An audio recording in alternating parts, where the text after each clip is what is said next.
Hello there, Geminis. Welcome to your reading. So, when I was shuffling out this spread, I saw two images. One is like the teapot boiling, okay? And the teapot, it has a whistle to it when it boils. So I hear that whistle. It's almost like this vibration, this whistle that is of a really high frequency, and so it's heard by many. And then the second thing that I saw was I see this man. He's I don't know. In the background there are mountains, so he's outdoors. There are a bunch of helium balloons that are kind of like tied together, and they're kind of floating, a little bit higher out of his reach. But they're just kind of floating, a cluster of them. And then there are a bunch of little children, short little kids, just underneath. And then the helium balloons are here, different colors. And he's there with his son. So then his son says, "Oh, I want a balloon." So he puts his son on his shoulders, and his son was able to reach and grab one of the balloons. And then his son descends, and, the other kids see this. And they're like, "I want balloons too." So they start swarming the man. They started to, climb up his knees, his legs, his shoulders, and he was trying to fight them off. Well, not really fight them off, but kind of fend them off or kind of, brush them off.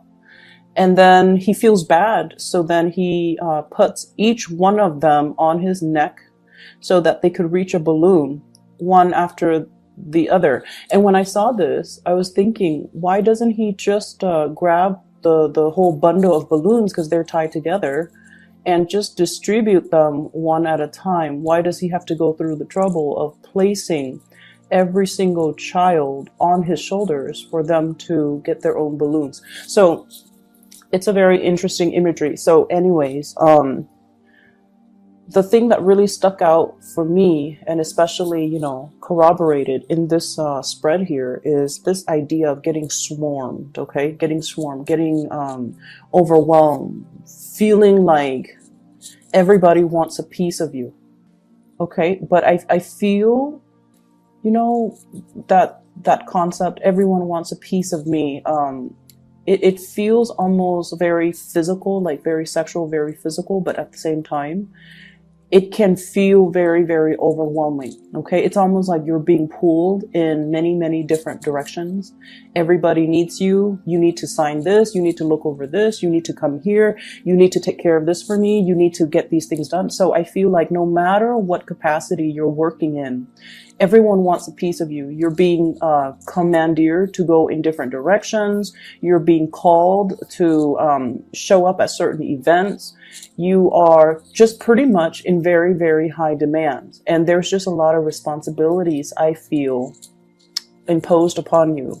And I also feel like, you are a little bit of a bleeding heart, where people can do things on their own, but I feel almost like you want things to be done right.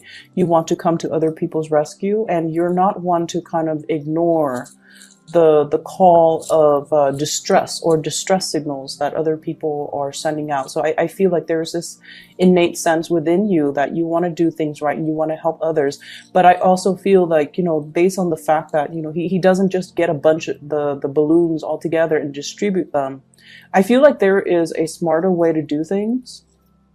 And whatever your work process involves, maybe there is a way to streamline it. Okay, maybe there's a way to streamline it. Maybe there's a different way from what you're used to that will have a more streamlined results, it could be more effective.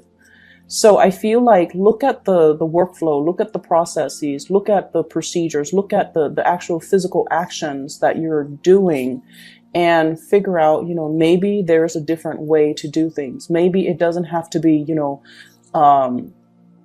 putting every single child on my shoulders so they can grab their own balloons. Maybe I can be the one in charge and distribute. Okay. So the energy of taking command of a situation is coming in really very strongly. And what you have here is the Emperor. This is the voice of authority, the person that is kind of like the pillar of stability and strength in a situation. And he makes decisions not from a heart, not from the heart space, or he can't be emotionally swayed. This is somebody who exhibits the energy of, a person in power, a person that is highly regarded, well respected, looked up upon. But at the same time, I feel like, there's a rigidity here. There is it's almost like, when we make decisions and we don't think from the heart, or we don't use our heart and we rely solely on logic and reason, it can isolate a lot of people. Okay. So this is kind of like that, that warning call. But I do feel in general that there is somebody pleading, can you do this? Can you do that? And I feel like, there is this exterior, this isn't the exterior. So let me show you this. Somebody pleading, please turn around, please help, please listen to what I have to say, please look at me. Okay.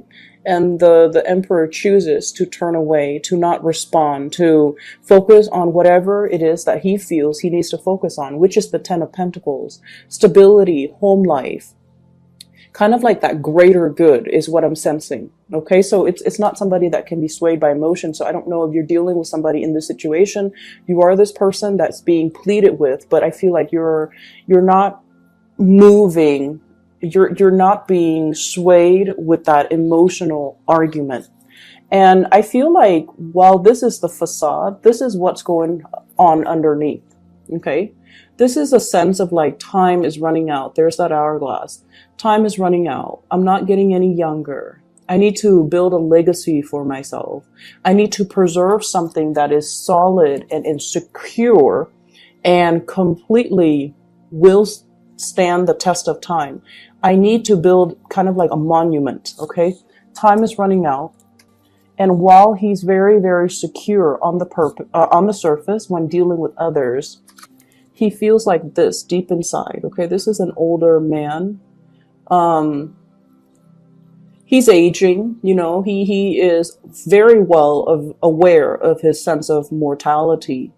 And so I feel like there's a huge element here about time is ticking, about, conflict as well.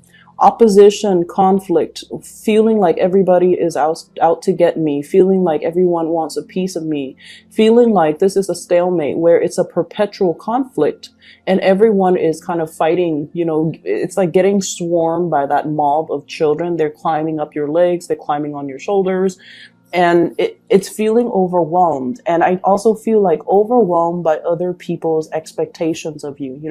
Everyone wants a balloon. Everyone wants to get ahead, to climb up. And I saw like a bunch of children, like just a bunch of them. So probably over 100 of them. They're just little, surrounding this man. And so it kind of begs to the question as well, why is he in this valley? There are mountains in the background. He has his child, and then there are a bunch of other children. Where are their parents? What's happening? So I feel like it could be a situation where whoever is tallest, whoever is biggest, whoever has like the most amount of physical strength or physical capability gets to lead. Okay. And usually that might not be, it might be someone who's physically strong, but in terms of like that voice of morality or that moral authority figure, I don't know if that's a good gauge. Okay. I don't know if physical capability is a good gauge for leadership. So that's what I'm feeling here. What I'm also feeling as well, that whole concept about the pot is boiling, or everyone wants a piece of me.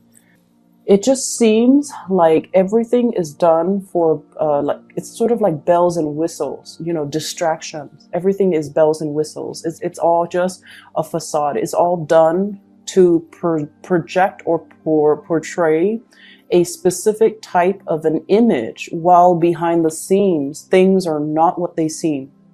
Okay. And I feel like that's what it just feels like to me. So, stepping away from that imagery and that interpretation, there is something else that I'm feeling here. Maybe this might apply to more people.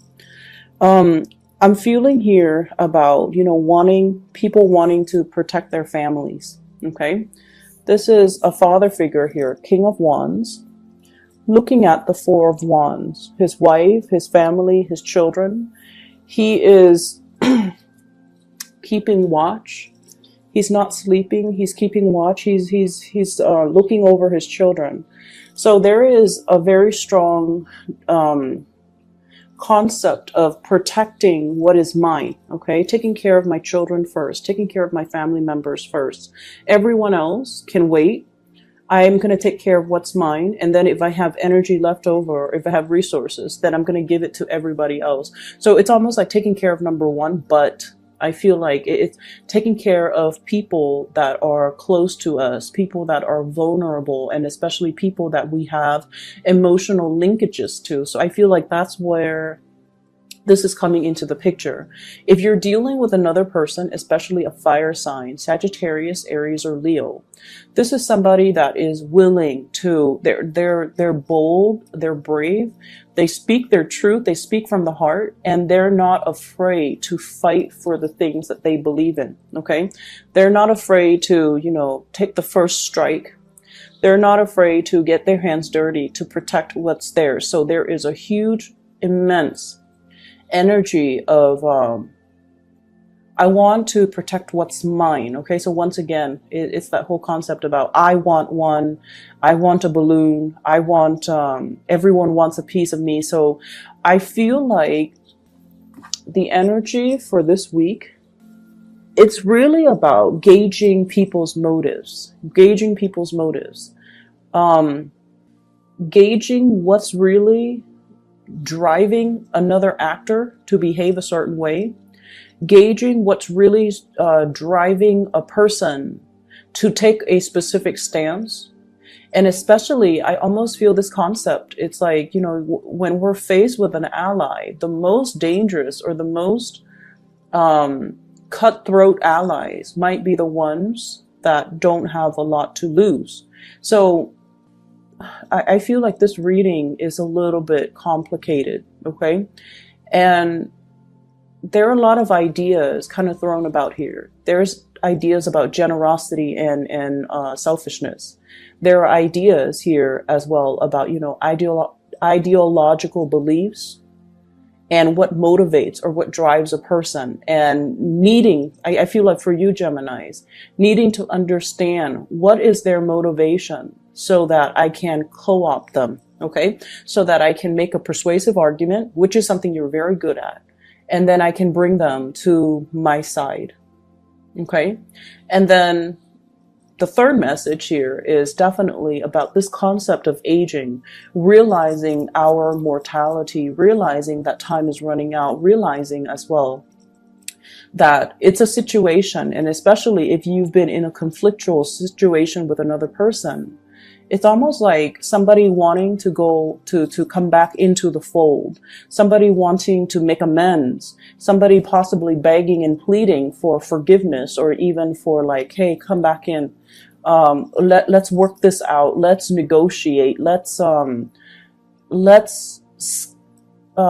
aside this conflict, this silliness, because it doesn't really have a resolution, or it doesn't really lead to anything. But I also feel like deep down somebody wants to come into the fold, or to be invited back in, but they are portraying an image of someone who's very stubborn, who's like, oh, I don't need you, who's who's turning their back. So they feel one way, but their outright actions and demeanor indicates a different way, indicates otherwise. So while they want to compromise, while they're feeling vulnerable and exposed, and they feel like, I need to make amends because time is running out, their outward demeanor doesn't show any of that. And so it's a very bipolar type of a reading, honestly, because I feel like there are a lot of ideas and concepts that are working kind of like in opposition to one another. And so I just feel like, you're being torn in different directions. You have a lot of demands that are imposed upon you. You're dealing with people who might be very, very self-serving as well, and they all want a piece of you. And you're just like, tell me something I don't know, you know? Don't talk about your experiences personally. Talk to me about these greater, bigger themes, how these actions are going to benefit, everybody as a whole. So I feel like you're looking for bigger, broader concepts. You're looking to, with this emperor energy, it's almost like he makes decisions for the greater good. He cannot be swayed by individual sob stories. Okay, he makes decision from a place where he feels like it's for the greater good. But at the same time, there were a lot of people, a lot of little children, all wanting the balloon, and they swarm the man, they climb on him, and there's just this free for all kind of scramble that you're just like, no, it's not going to work. If that's what it leads to, that's just organized chaos. There has to be a better way to do things. And I feel like you might be wanting to arrive at a different way to do things. It's not completely the best optimal way yet, but for you, it's a manageable solution. Okay. So that's what I'm feeling here. Let me see. We have here fire sign, Sagittarius, Aries, Leo, and we have a water sign, Pisces, Cancer, or Scorpio. If you have a water sign in your environment, okay, this is somebody that you potentially could have a lot of financial entanglements with. This is somebody that knows you in and out. Okay, so they know the facade that you put out into the world, and they also know the vulnerabilities that you hide within. They see all the things that are kind of like hidden underneath the veneer, underneath the clothes, underneath everything that you try to hide. Okay, but this energy is somebody who's very pure, who's very loving, who's very forgiving. And so I don't feel like, they're going to use the information against you, even though they're privy to a lot of information. And especially they're privy to, your nakedness and your vulnerabilities. If this is a relationship partner, I feel like this is somebody that sees a lot more than they let on. Okay. This is somebody that is very tolerant of your flaws.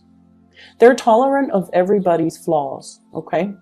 And, they're very observant. They're very intuitive. They are very aware that everyone has their fears, their deepest, darkest fears. I feel like this is somebody that sees through the facade. They see, whatever image you put on, they see everything behind the scenes. They see the self-doubt. They see the paranoia. They see the, whole concept of, I'm very aware of that you're worried about your mortality. Okay. And they never make fun of you. They never poke fun at it. They never, let on that they know. And they would never use all this sacred information against you. They would never use the sacred information against you. So if this is a relationship partner, it's somebody who's very, very, very beautiful. Okay, very trustworthy, very beautiful. And it's somebody that, you can have a really long-lasting friendship, future relationship, or whatever you want with this person. I have here a fire sign. This is somebody that is very, I feel, they fight on an ideological level. Okay. So they fight for the things that they believe in. And I also feel like there's a huge concept here about Gemini stepping into that role where you're morphing from an air sign into more like a fire sign, where you fight for your beliefs, where you stand your ground, where you advocate for some type of a truth that you know, that you feel is universal truth or is your truth. Fighting to protect the people that you believe in, and or I'm sorry, fighting to protect the things that you believe in, and fighting for the people, especially, you know, your loved ones, family, and so forth, that you care about. So there's huge energy here about upping the ante, taking things another step up, and really, really defending what we believe in, but also vocalizing what it is that we are believing in. And, you know, once again, working hard, or finding a smarter way to do things rather than a more labor intensive, time consuming way to do things. Okay. So grab those balloons, distribute them individually to each child rather than letting each child climb on your shoulders, because your back will start to give out. There is a smarter way to do things. It doesn't have to be so arduous. It doesn't have to be that painful, and it doesn't have to be that conflictual. Okay. Let me see here. I'm trying to see if there's anything else that is coming through. Give me just a moment. I'm seeing like this white banner. It's a cloth banner, and it's kind of like flapping in the winds. You know how when there's like a military engagement, right? Like a military, like a battle, a war or battle, and people, you know, raise that white flag as a sign of submission. We don't want to fight anymore. We forfeit. It looks like that, but then the banner is a lot longer. It's like this white banner just flapping in the wind. And what I feel is, it's almost like this Five of Swords energy, you know, the Five of Swords. It's like victory at what cause? Okay. Like at what cost? Victory at what cost? Okay. Somebody walking away from a conflict, and the other person, it's like, yes, you win. You win this battle, but at what cost to other people? At what cost to your own dignity? At what cost to your own image is what I'm sensing. I'm going to leave it at that, Gemini. I hope that it resonates, you know, pieces of it. It was a very difficult reading for me to get through. There were a lot of ideas here. So I hope it resonates, and best of luck to you guys for this month. I'll be back in February. And once again, if you'd like to book a reading, I am no longer giving readings, but I do have someone I work with. And if you could please, you know, check out her scheduling webpage so that you can book an appointment for yourself. Okay. I highly recommend her. Best of luck with everything. I'll talk to you guys soon. Talk to you guys soon. Talk to you guys soon.